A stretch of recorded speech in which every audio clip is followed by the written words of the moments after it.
This is Misguided Souls with Shadows of the Paranormal on Z Talk Radio. I'm your host, Brian Turnoff, and my co-host for the evening is the lovely Carolyn Rayman, who'll jump in with us after the commercial break when we're joined by our guest, Jason Gregory, spiritual philosopher and practitioner, renowned author of the cult classic Way of the Weirdo, writer and filmmaker of The Sacred Sound of Creation, and an international lecturer specializing in the fields of Eastern and Western philosophy, comparative religion, spiritual traditions, metaphysics, and ancient cultures. But tonight, we focus on his latest, the highly acclaimed book, The Science and Practice of Humility. From Krishna to Buddha and Jesus, each enlightened master discovered how being receptive to all experience was the key to becoming one with the universe. Revealing humility as the purest expression of this receptivity, Jason Gregory integrates classic teachings of Hinduism, Buddhism, Taoism, and Hermeticism with principles from quantum physics to explain the science of humility as practiced by the ancient masters. Jason will reveal how the iconic clash between the complex, aggressive path of the warrior and the simple path of the sage is reflected in the polarized state of the modern world. Yet, this state also reflects the accelerating wave of conscious evolution we are now experiencing. When we come back from commercial break, Renaissance man Jason Gregory will give us the key on how catching this evolutionary wave is sourced in humility. Back in less than 1 minute. We're back on Misguided Souls, and without further ado, let's welcome spiritual philosopher and practitioner Jason Gregory. Many thanks, Jason, for talking with us today. It's great to be on, Brian. Good to speak to you and Carolyn. The pleasure really is all ours, and you're a first-time guest on the show, so if you don't mind, just share a quick background check for our listeners who aren't familiar with your work. Okay, sure. Well, I was born in Australia, in a little place called Mackay, and my background's basically involved in Eastern philosophy, and I've travelled mainly in Asia most of my adult life, and I've been studying a lot of the wisdom traditions and writing about these and been practicing a lot of the spiritual arts for several years now. And yeah, kind of my journey with writing has taken on a whole new world in the last few years. So my first book was called Way of the Weirdo, which I published many years ago, and I made a documentary film called The Sacred Sound of Creation, which covers a lot of these topics as well, which is actually available free online for anyone on YouTube. So that's basically, I guess, a very broad overview of my background, but yeah, it's mainly in Eastern philosophy and metaphysics and ancient cultures, so forth and so on. And I know you have a certain affinity for Asia now that you've been living there for a few years, and recently you told me that you're moving from Thailand to India. First, where did this love of Asia come from, and what spurred on the recent movement? Well, yeah, my love of Asia kind of was one that I never expected. I travelled first with my wife in 2008 to Asia, and she's actually South Korean, so we travelled. I went to first Thailand and India and spent actually 2 to 3 years and just lived over here and learned a lot about the philosophy, got to meet some great people, met some of the students and the masters of several wisdom traditions, and I don't know, just sort of, it was something that was really natural and it really resonated with me. And you know, I'm mindful it's not for everybody, but it's something that really resonated with me, and I love the place. And as for my current move to India, it's basically I've been living in Thailand on and off for a few years, so I've visited India probably 10 times in my life, so it's just a place I love. And there's a small town in the south called Tiruvannamalai, which is actually a town where the one of the great Indian sages, Ramana Maharishi, lived his whole life. Oh, wow. And it's a powerful place, and it's just a place I like to be and just visit, and I'll be living there from very soon, and so nice. Yeah, that's basically my sort of love of Asia in a nutshell. I couldn't help but notice on your website, are you setting up some type of institute for people to come maybe practice some of the teachings that we're going to talk about tonight? Yeah, definitely. My wife and I have been working on this for quite some time. It's called the Zen Life Institute. So it's basically about the fruit of all spiritual practice, which is to be humble and be, you could say, Zen in every moment in life. So to be completely present, to be completely mindful, and that's really how you enjoy life. So we're sort of setting up an institute dedicated to those principles. But I want to express to the listener that the whole retreat is based on 9 days, which is purely medicinal. It's not so much dietary. It's more to kind of focus on self-healing and to bring Zen life practice into everyone's everyday life. So that'll be something that I'm setting up over in Tiruvannamalai actually, and in Nepal. So it's kind of a work in progress, but I've got 3 retreats coming up in December and January. So if anyone's interested, they can just visit my website. Why don't you share that real quick before we get into the book, since we're talking about it? Yeah. Yeah, well, my website's actually my name, jasongregory.org. And if they're interested in the retreats, the Zen Life Institute page is there, and I can be contacted there. And I get back to almost all of my emails, so it's I look forward to hearing from listeners. Excellent.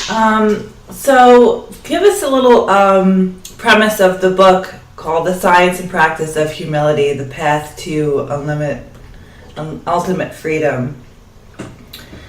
Okay, well, it came to me years ago, obviously living in Asia and knowing masters and students and speaking to them and following my own spiritual path. And basically, in all wisdom traditions, there's a science, and humility is that science.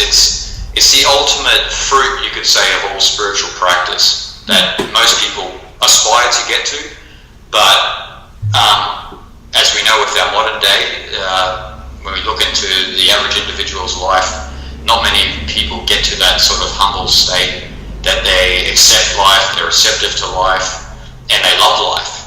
Not many people get to that stage. Mm-hmm. And that is such a hard state of consciousness to be at.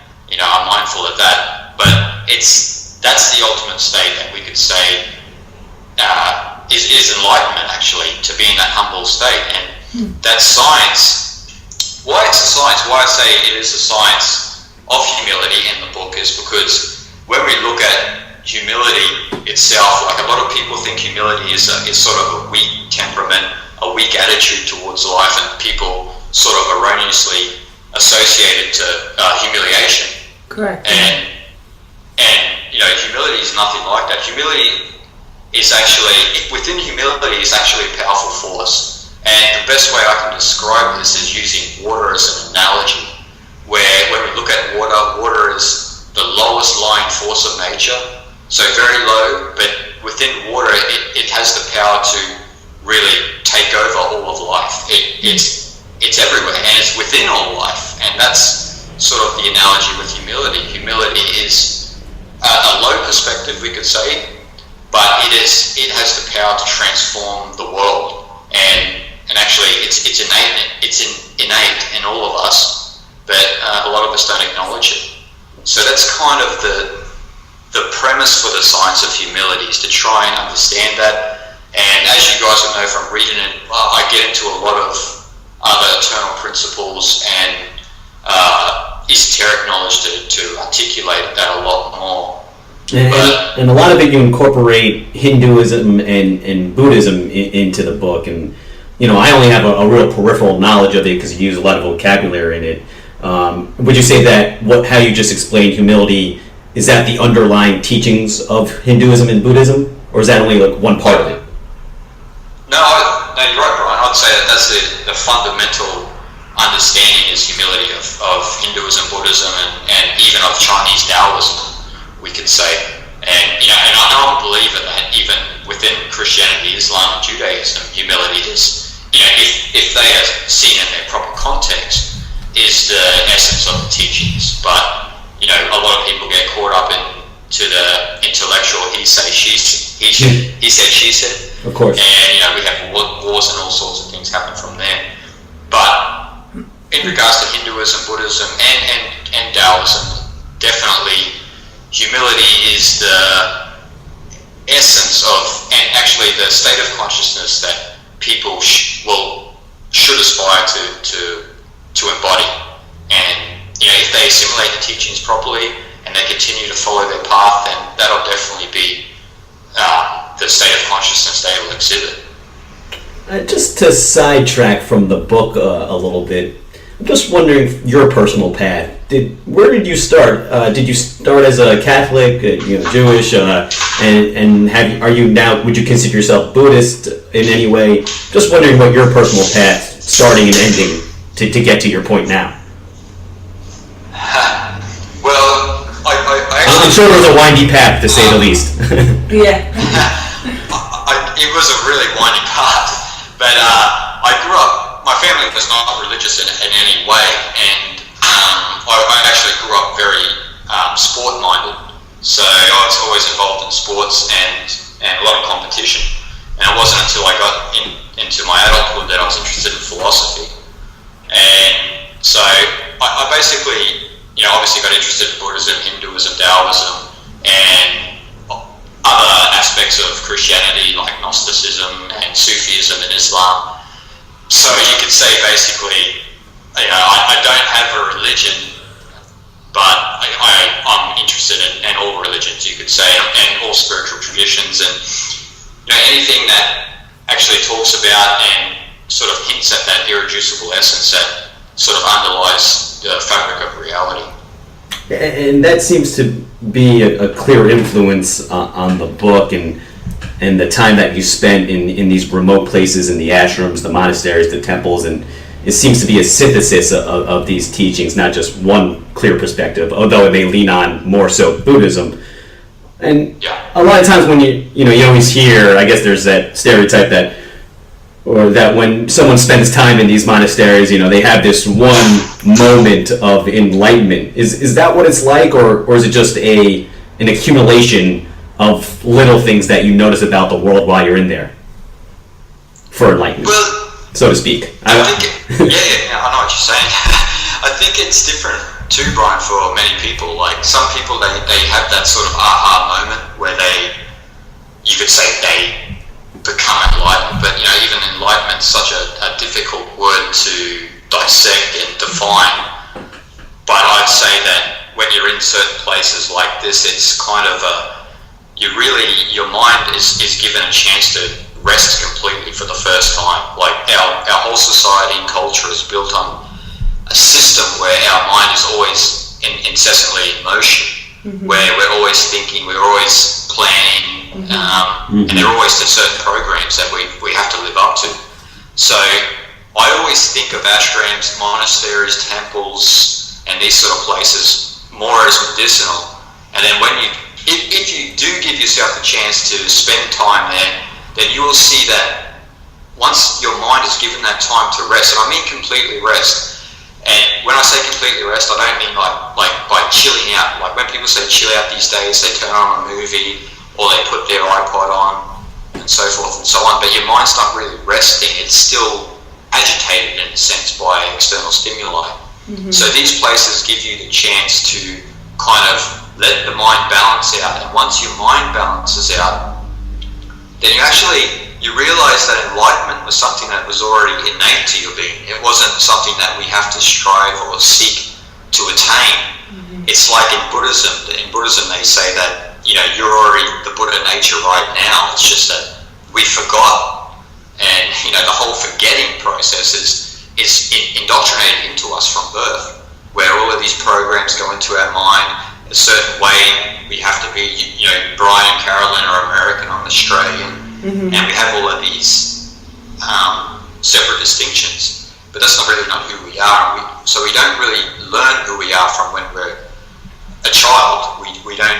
We're not taught to believe that, we are already what we're seeking. We're not taught to believe that we are the Buddhist state of consciousness. And so these sort of places, and for myself personally, living over in Asia and spending a lot of time in these places and just actually being in the culture and communicating with certain people has given me the chance to come to certain great insights, and that surely on my own path. So I'd say it's kind of a process of you're already that, but you're also maturing in your own mystical juice, you could say. And you're touching on an idea that you go throughout the book of conditioning, and in my opinion, conditioning can go either way. It's positive and negative, and for me, I've noticed that I've always had anxiety and depression. I can get stuck in negative thought patterns, but you can still condition your mind to get out of these negative thought patterns, and meditation, and I know that seems to be would you say meditation plays a big factor into practicing humility? Definitely. Meditation gives you that chance to sort of, I would say, I call it grooving with the eternal, or dancing with the eternal, which is the stillness of the mind. And if you just give you that, even if you just do it for 5 minutes a day, just give yourself that chance to sort of shut down the senses and just to go completely within.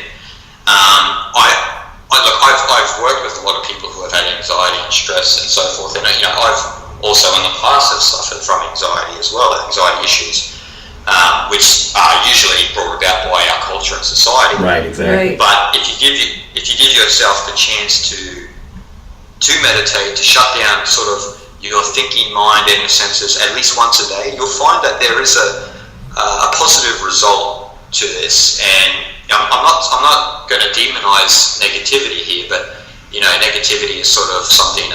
It's a vice for society these days, where people speak negatively, they act negatively. Right. And we sort of condemn positivity these days, and we condemn also the very act of loving each other, which is it's kind of strange. If you're an alien looking out into this world, you see a lot of people killing each other, but no one loving each other. So I think that with anxiety, like what you said, Brian, to deal with these sort of issues, it's best to, it's not for everyone, meditation, I'm mindful of that, but if you can just be quiet for a little bit of time of the day and get out of the chitter-chatter and try and get away from a lot of things that stimulate the body and agitate the mind, then a lot of anxiety and depression and stress will alleviate from your whole being. Well, I think a lot of it has to do also, with our egos as well, because everyone, when you ever try to tell somebody to just sit quietly for a minute at a time or 5 minutes at a time, you have those voices in your head that keep stopping you. So in your book, you obviously talk about letting go of the ego, but obviously that's something I feel that's a little easier said than done. Well, it's definitely easier said than done. There's no doubt about it. And what we need to remember is that as long as we're sort of in the body, we're going to have aspects of the ego always playing out. As Brian said, there are certain aspects of conditioning that can be positive as well. I would say it's more of a refining of the ego, refining the mind. And in Sanskrit they say vasanas, vasanas is basically the latent tendencies and the habits of our mind that we cling to, which actually bind us to our ego. And if we can somehow comb those tendencies and those habits out of our consciousness, then the actual natural person will step forward, the actual self will be present in every day in life, and every day, every moment of life. And so, I know that that's easier said than done, but if people are sincere in sort of understanding themselves more and knowing more about themselves, then it's actually not that difficult once you sort of start to take the first step. And then, as with anything, when you're growing, the second step's a little bit easier than the first, and so forth and so on. But there's always a snag as well. You might get a situation where you get caught, and your ego, it pikes up, and then you're back in a certain pattern of thought. But if you can stay true to the path and stay true to yourself, then I don't see that there's anything wrong with you slipping and stumbling sometimes. As long as you're true to yourself and you're sincere on the path, you'll be fine. And to say that if we can completely, every one of us, I don't want to say transcend the ego, because transcending the ego means completely to be, I would say, characterless, maybe. Which you'd probably be out of the body by that time. You'd be, I don't know what you'd be. Which is a whole other thing. You'd be dissolved into nothing. But I would say to refine the ego and trying to, like what you said, Carolyn, is to sort of let go of it and not to be attached. In Zen Buddhism, they say the goal of Zen is to have a mind of no deliberation. So to have a mind that doesn't stick anywhere, doesn't stick to any thought pattern, doesn't stick to an object, doesn't stick to any sort of attachment, but actually is just in the flow of life and enjoying every moment of life. And actually then that's the only time that you can really appreciate the attachments that you have, the so-called attachments that you have, and the life that you have. And reading it, and what you're what we're talking about now is that not only do you incorporate obvious teachings of Hinduism and Buddhism, but it also seems to be there's an influence of Eckhart Tolle and maybe even a little bit of a dash of Edgar Cayce. Would you agree with that? Well, yeah, I'm familiar with Eckhart Tolle and both Edgar Cayce. It's with Eckhart Tolle, I haven't read. Actually, I've only really listened to it, never read any of his books, but audiobooks work just as good. Well, there's nothing against Eckhart Tolle, but I think the premise of his work is a philosophy called Advaita Vedanta in Hinduism, which it's common in spiritual circles. It's actually it's non-duality. It's practicing non-duality and self-inquiry, where basically self-inquiry is sort of similar to mindfulness in Buddhism, where you are always engaged in the inquiry, so always engaged in the who am I question.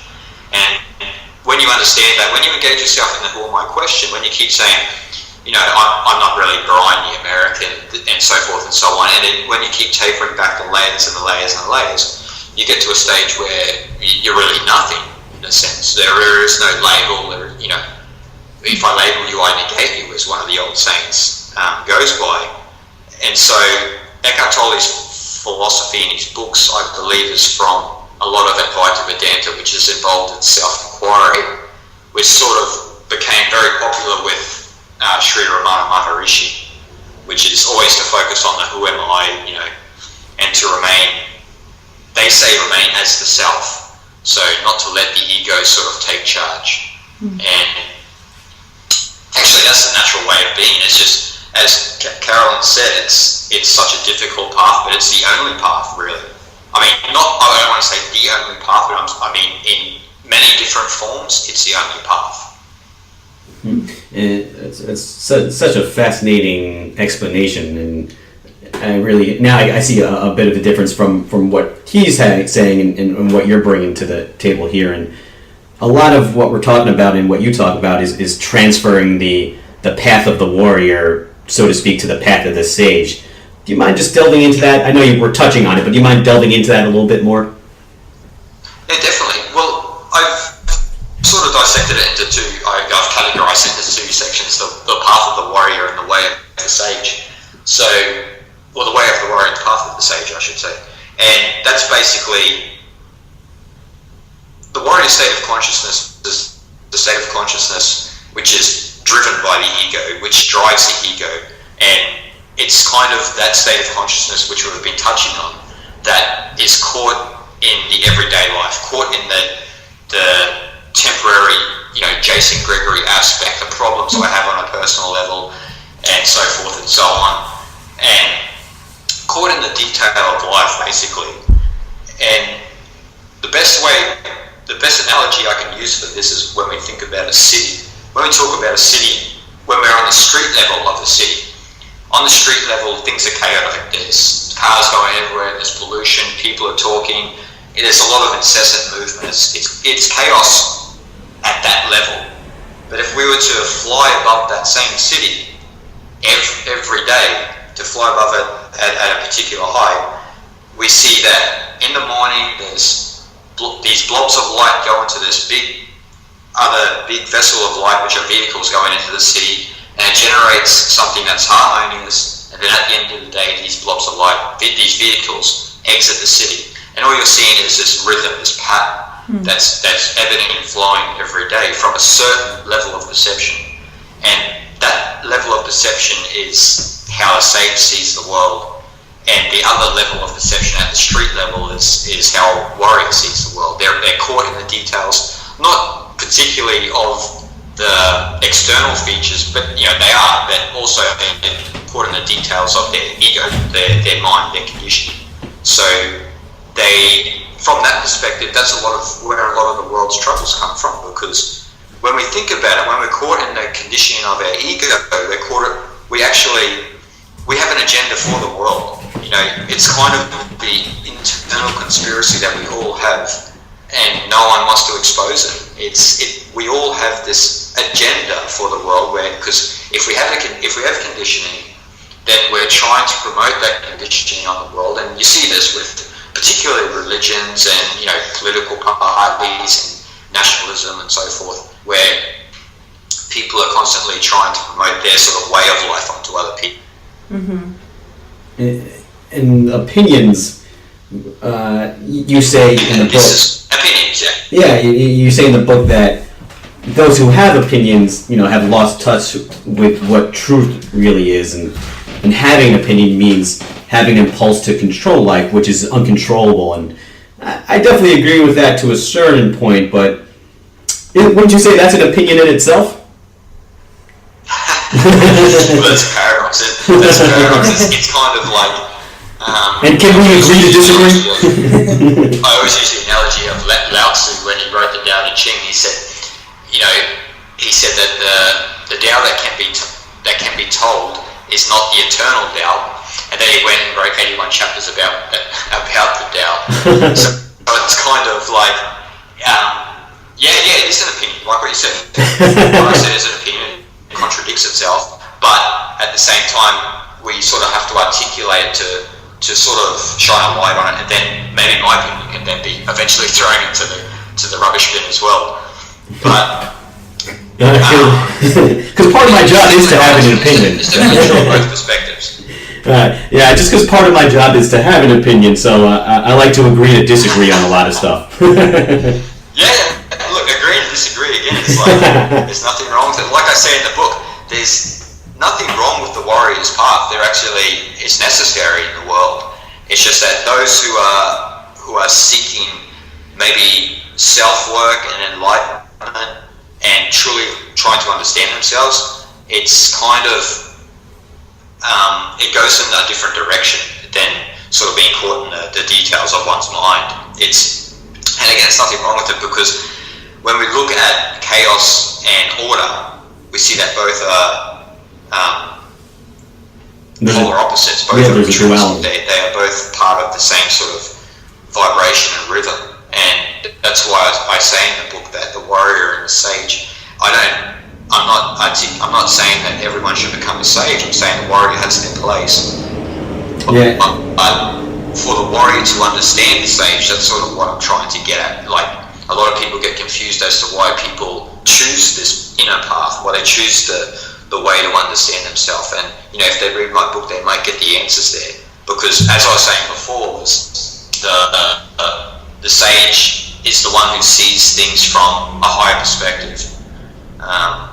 Just they see things as they are, and And a warrior may say that, well, that's not things as they are. It's like, well, it's things as they are because that's how it is. If you want to go on from there and promote your conditioning or perpetuate your conditioning onto others, then that's your prerogative. But don't complain if you suffer as a result. Yeah, if we want peace, then we have to seek inner peace first. Yeah, there's this duality, and part of that is that you go into the book, and for those just joining us, we're talking with Jason Gregory, The Science and Practice of Humility. Part of that duality is the concept that you expanded on: as above, so below, as above, as below, so below. As I just completely ruined it right there. Expand on that concept a little bit, because that plays out through the entire teachings of the book.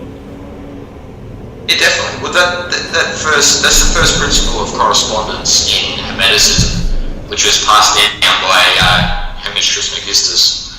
And that sort of philosophy, the as below, so above, is based on that the microcosm is actually an intrinsic part of the macrocosm. So we could say that Brian is at one level, he is the ego, the mind, but that's only from a very superficial physical level. And then on a deeper level, he's actually the entire universe. It's a concept. It's very difficult to grasp for a lot of people because you've got to really sort of dive deep within yourself to get to that stage of kind of feeling that sense of unity, feeling that sense of oneness with the universe.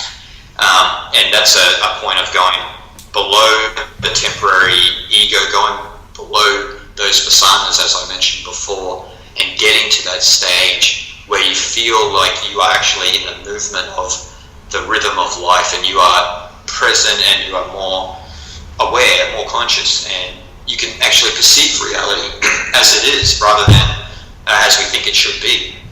So that first principle of correspondence is definitely a key concept, because once we begin to understand that the microcosm is an aspect of the macrocosm, then in the occult tradition they say that you go from the microcosm to actually being the macrocosm, which is again to be completely at one with the universe, and to have that perception where you see the order in all life instead of the chaos. But to be sure that there are going to be times where you will have to be engaged in the chaos. This is part of the ebb and flow of life. This is what in Hinduism is called the breath of Brahma, which is the inhalation and the exhalation of consciousness, or the inhalation and exhalation of the breath, which corresponds to the expansion and contraction of consciousness. Meaning the expanded state of consciousness can see the order within the universe, can see the patterns, can see things harmoniously, and the contraction is when we go into a state of trying to control things from the ego's perspective. And again, both are necessary, but if you can resonate more with the higher, if you could be on that sort of higher vibration, so to speak, then you'll be much more at peace than being on the lower. So that's kind of that first principle of correspondence in a nutshell. But we could do a whole show on that, that's for sure. no doubt about that. And a lot of it, what you're saying is sounds like switching your perspective from the subjective almost to the objective in a sense. And definitely, yeah. Definitely. But again, like it is necessary to have the subjective point of view sometimes, like you said, like it's in what I said in the book, opinions kind of come from most of the time they come from a place of conditioning and so forth, but sometimes it's necessary to have an opinion, sometimes, but not all the time. Almost like not in excess.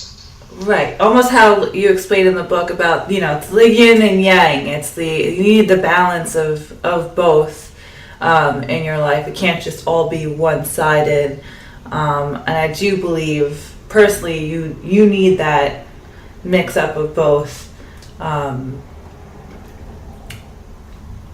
You're definitely right, parallel. And you said it beautifully. It's if we don't have both of those aspects, and how we are not really living life. Then when you think about it, like if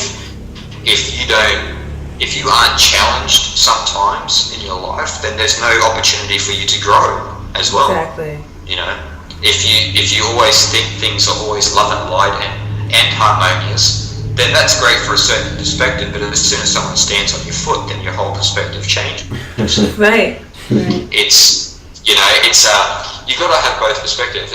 The problem in our world, I would say, is that we're too yang, we're too masculine, we're too doing. We're always perpetually doing. We're doing this, we're doing that, and we never give ourselves time for what we were talking about before, to completely shut our mind down, to completely rest, and to be in that yin, that very feminine perspective, the soft water element where we are receiving life instead of telling life what to do. Right. And I think I know from the experiences that I've had and from the numerous others who live this sort of life, that if you can sort of allow yourself to open up and to embrace more of that yin aspect of the psyche, then we can change the world overnight. It's just a matter of, it's just a little turning of the coin, and we can do it. But if we're always perpetually doing, always in a hurry, always doing this and that, and thinking that we're this and that, then we're always going to be in trouble. And that's just the name of the game. Right. If we don't find a fine balance between those two feminine and masculine aspects of the psyche, then we're heading down a deep and dark path. And I think that all three of us know that when we look out into the world, we can see that now. We can see that we're sort of going down a path that's not the best for human life, and not the best for ecological life in general. And I see a lot of, I think a big part of that issue is the religious and religious fundamentalism going on, and that plays into what you're saying, is that they're so strict in their opinions that they don't let others' perspective come into play. And I think we are going down that dark path, because it seems that there's a lot of fundamentalism pervasive throughout the world right now. Would you Definitely.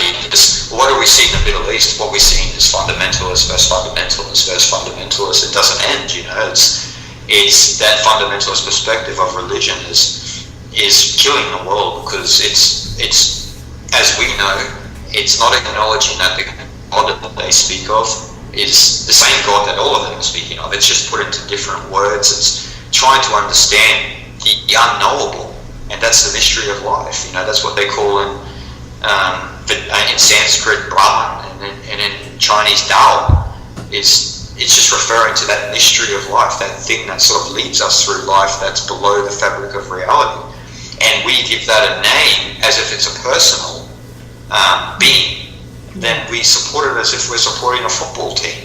Yep. It's really, it's ridiculous on that level, because if we were an outside civilization looking in, we would just be not even at kindergarten yet. As for mature human beings, we're not even at that level yet.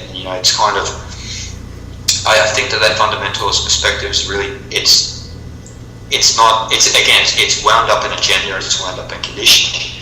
I see it in the countries that I'm living in. Like, if you visit Thailand, you visit India, you visit Nepal, or any of these places, you'll see bands of Western Christian people coming and bashing people with the Bible in these places. And it's like, I don't want to say anything bad about Christian people. I don't dislike them or any of that. But it's kind of an interesting perspective if you are going around telling people to believe in your book when you say to have faith in God, because to have faith in God means that you don't need to bash people with the book.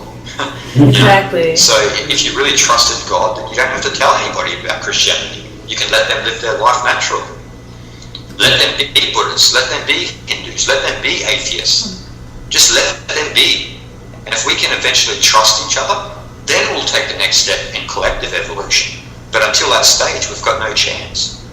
So I like to look at these people because I know, I know what you're talking about. I know even in America here, it's everywhere. It really is everywhere. There are people bashing other people against other religions. I look at it as though they're resonating almost with the negativity of where the religion is coming from. Instead of going to the higher aspect and taking the high road, so to speak, judging people and acting out against them, and that really resonates in my mind spiritually. I'm a very spiritual person to begin with. I see that as they're just low resonating. They haven't really had something to really snap them out of it and be like, oh, wait a minute, this is not right. So well, that's what they call in psychological terms, spiritual bypassing. So it's kind of like you have a certain perspective where you're acting from, but you kind of think that your path is all positive, all dominating, but actually you're coming from a very negative, dark place, and your perspectives from that perception is also negativity is seen in a different light as well. But I hear what you're saying, because it's we can use Islam and Christianity as a perfect example, because that's the current war that's really going on is between these two religions. Right. And they're both coming from a very negative perspective of their religion. They're both coming from it's dogmatic. As soon as something becomes dogmatic, then there's no way that can be an affirmation of life from that place, because you've got dogma, you've got misinterpretation of the books. So both of the Quran, and the Bible, there is misinterpretation. I've had friends who have lived in Indonesia and these places as well, where there's a lot of Muslim people and they can't understand how anyone can have no religion and all of these things, and they don't talk to anyone who's not Muslim, and also these very heavy conditioning. And this also is in Christianity, especially that I've seen in Thailand, where Christians won't talk to people who are non-Christians, and they really think that God is some sort of being who is a lawgiver, as if the universe is built in an monarchical system. And so I think that that's one of the first big mistakes of a lot of religions, and especially the monotheistic religions, is that God is treated as a king. We see this in the daily prayer, and we see this in everything within the Christian church. Lord of Lords, King of Kings. You hear this in the daily prayers, and again, it's misinterpretation. And again, those sort of interpretations came from a king.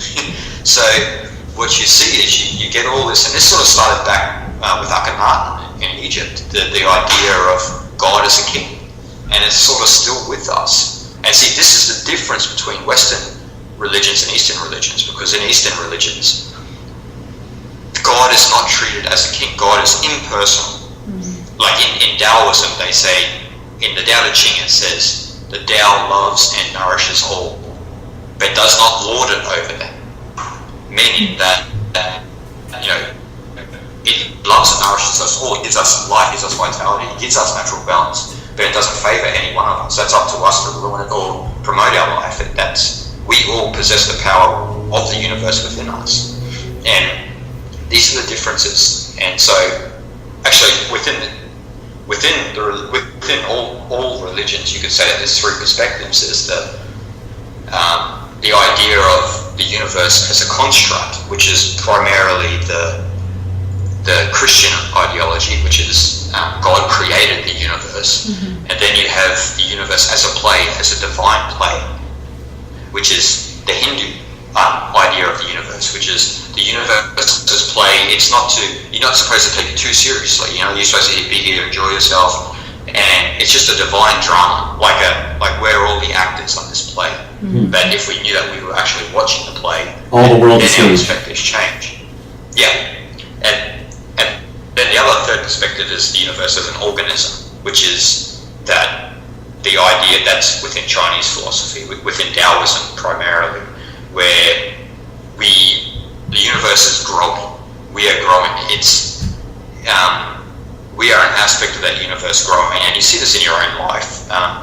You are not built, like no one builds your organs and this and that. They grow, and this is the difference between like a European child or American or an Australian child likes their mother. How was I made?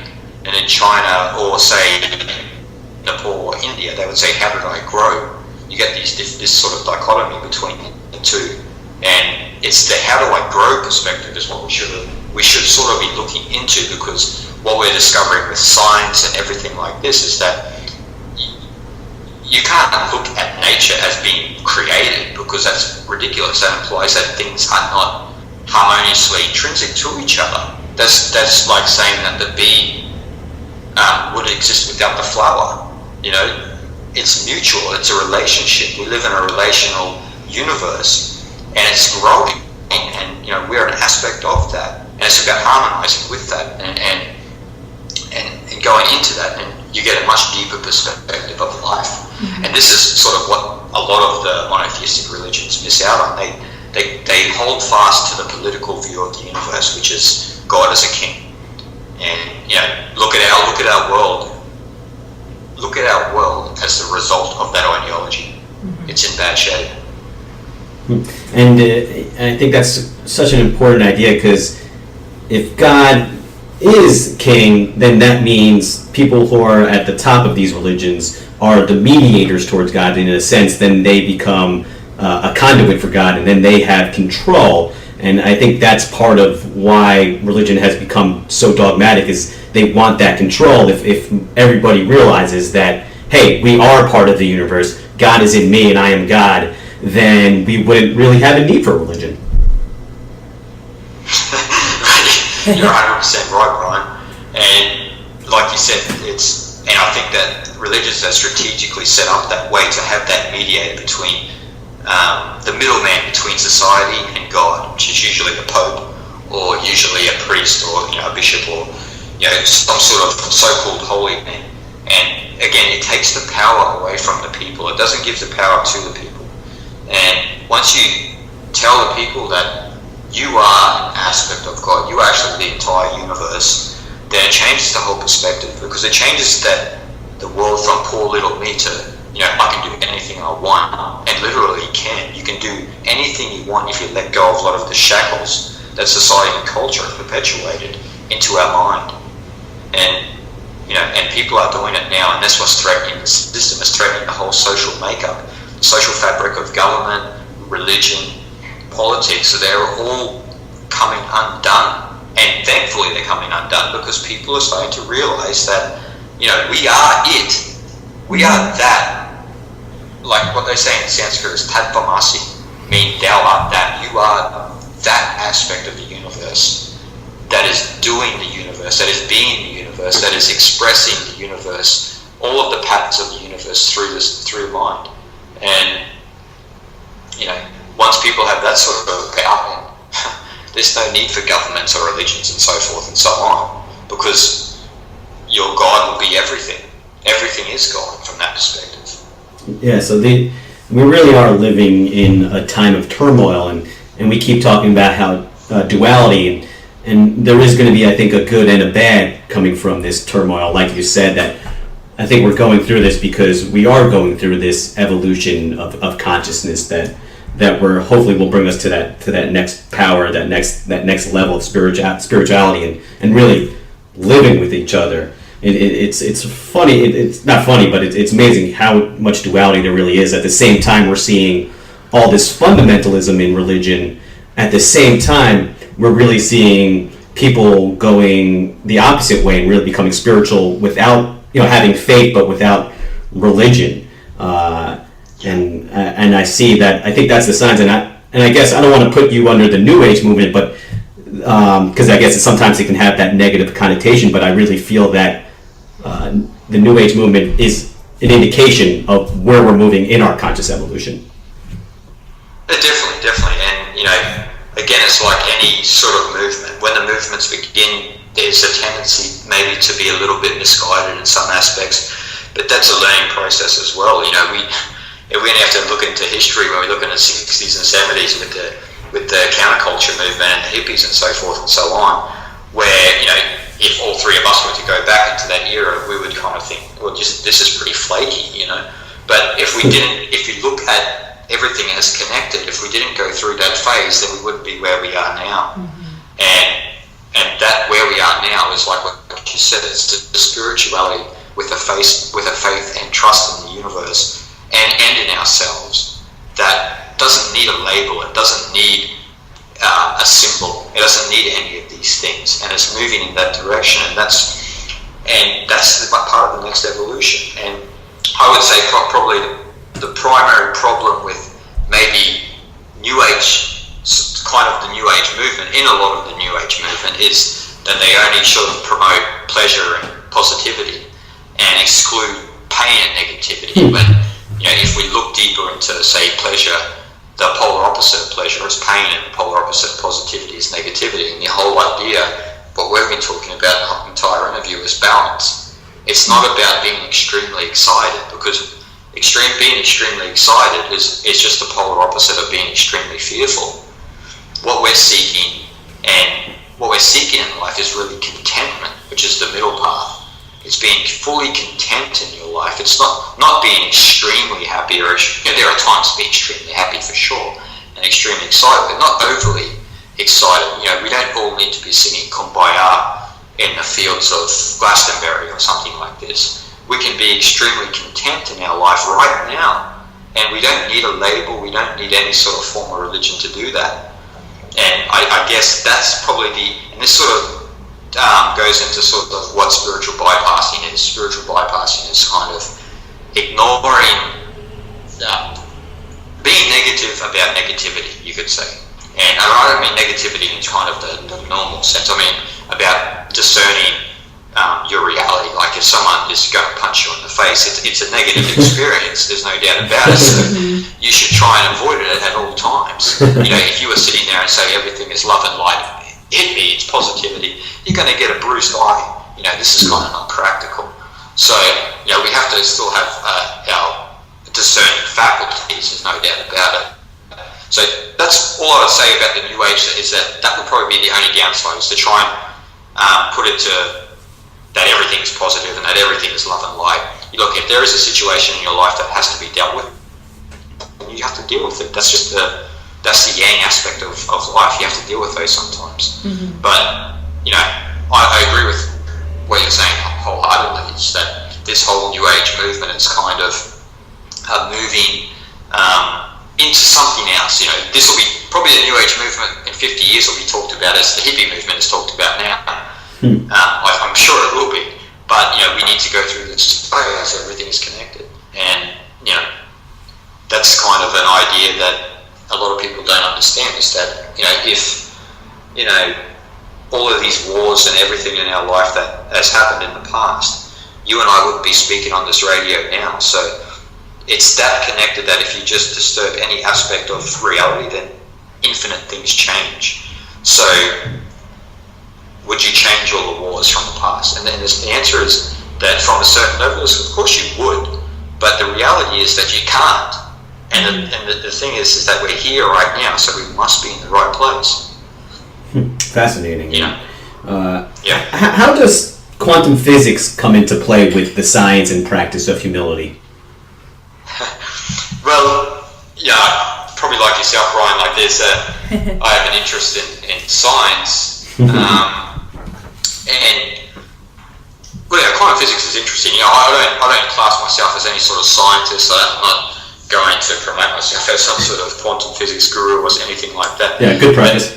But like with everything, like with what you see in the book, like my book's primarily, you could say, comparative mysticism, where I you know, interlink a lot of the traditions and explain, you know, a lot of the comparative principles and wisdom.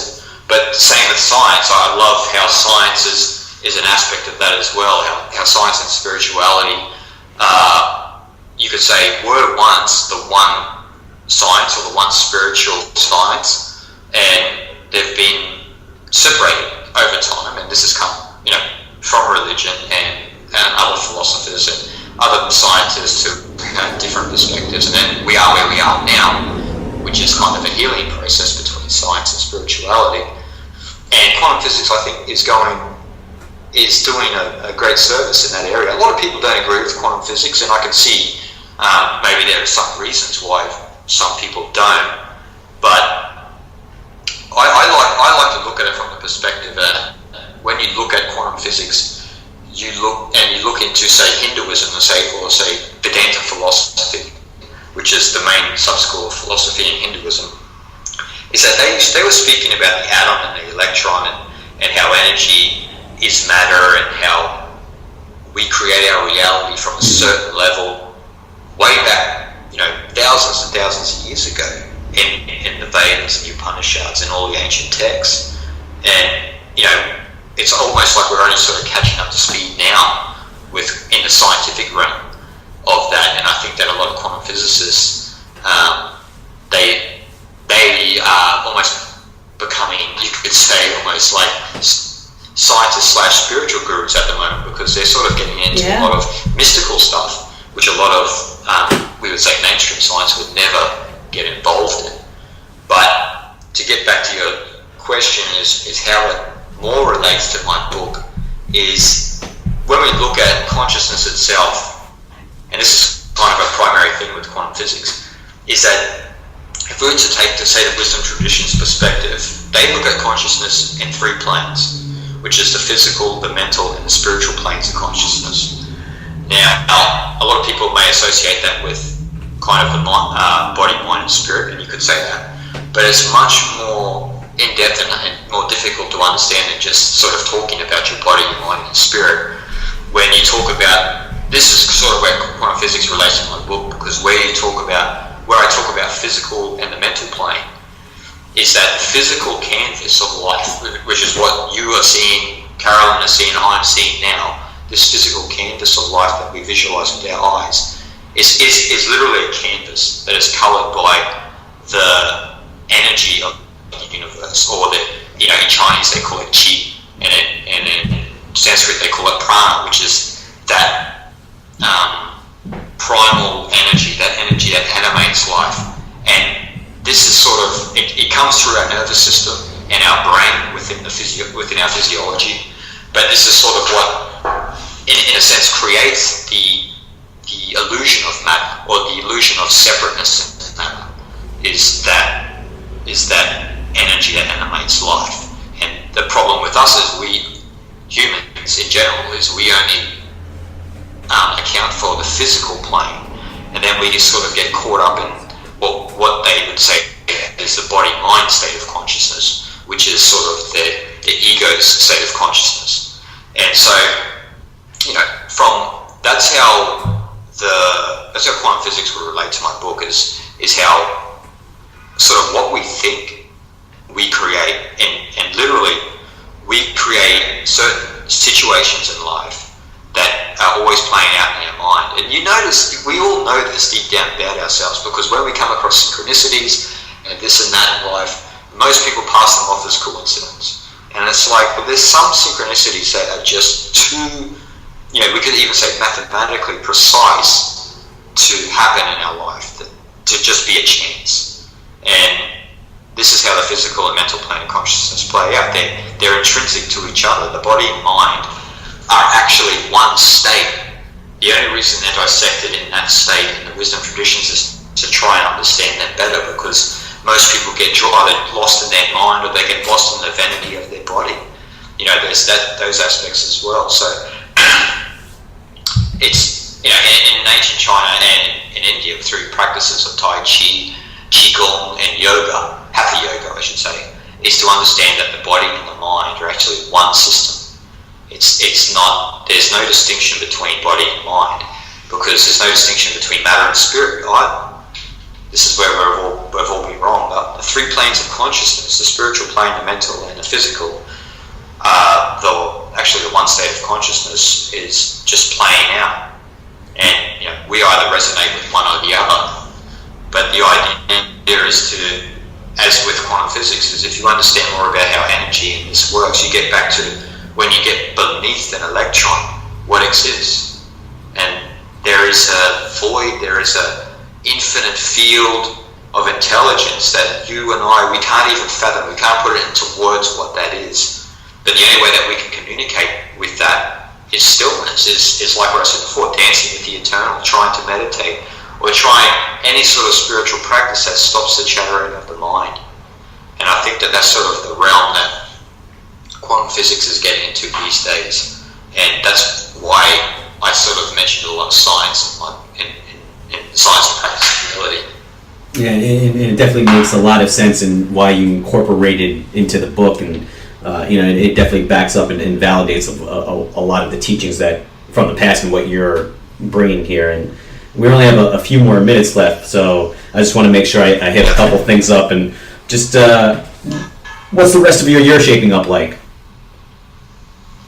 It's shaping up pretty good. I've just got more interviews, and I'm organising the retreats for the end of the year, and hopefully I'm going to do some lectures in the US and Europe and Australia next year. So I'm planning 2015 to be a big year, and hopefully if I get the chance we could speak in studio with you next year maybe, Brian. Yeah, that'd be wonderful. We're based out of New York, so anytime you come to that area, definitely check you out, and we'd of course love to have you in the studio for that type of session. That'd be absolutely wonderful. And I know you've written a couple books, and you're a Renaissance man, quite frankly. But do you have any ideas for the next book coming up?